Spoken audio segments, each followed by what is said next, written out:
Henry, will the current world financial crisis change the interest or activity level of Western companies in India? Now, the current crisis is a global crisis, so there is no doubt that all companies, including Western companies, are reviewing everything they do and are putting into this new context. So in that regard, India will clearly be influenced in terms of the investment flow from foreign companies, from Western companies. But India is a light point in this. India, China, the Middle East, other places that are emerging economies, Brazil, are very, very important for the world to get beyond this point of real stagnation. So India is a very important component. India is a very large market. It's a market that will grow over many, many years to come, given its size of its population, its ability to absorb the kind of things that where Western companies can make important contributions. So yes, it will be influenced, but it will not be not prioritized. We will continue to prioritize India very, very high, and we have to if we get beyond this current crisis. How can biotechnology and life sciences companies contribute to India's growth and improvements in health? The great thing about biotechnology is that it is a patient technology. It takes forever to come up with a new treatment. So 10, 15, 25 years are not unusual in biotechnology.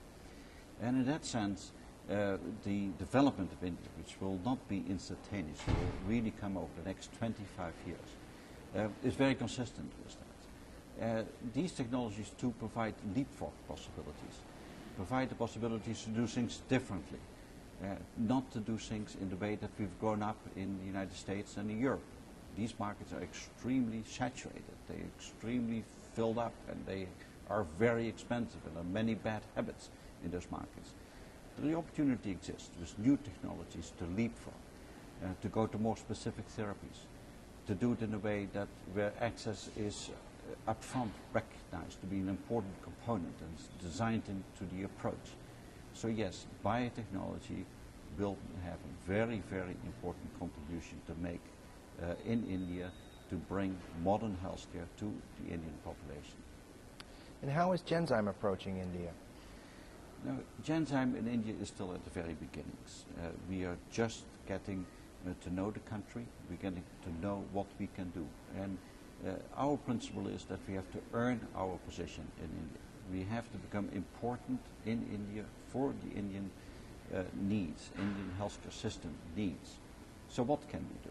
Now, in the first place, we can provide access to therapies that are very unique, ultra-orphan therapies that we have developed so successfully, and where there are still many patients in India that currently don't have access. We need to understand what that means, and we need to make a contribution to the process, get that started. We can make contributions in genetic testing potentially that allow the healthcare system to learn to become more specific in terms of which therapies to which patients. We can work on collaborations with institutions on working on neglected diseases and to do our part to help make progress in that regard. Of course, we have to eventually do this all in a sustainable way. And that will be the art of doing this. And that's a matter of collaboration, cooperation, and for both sides, all sides, to understand how we cooperate to make available to India the kinds of things where we can make a true sustainable contribution.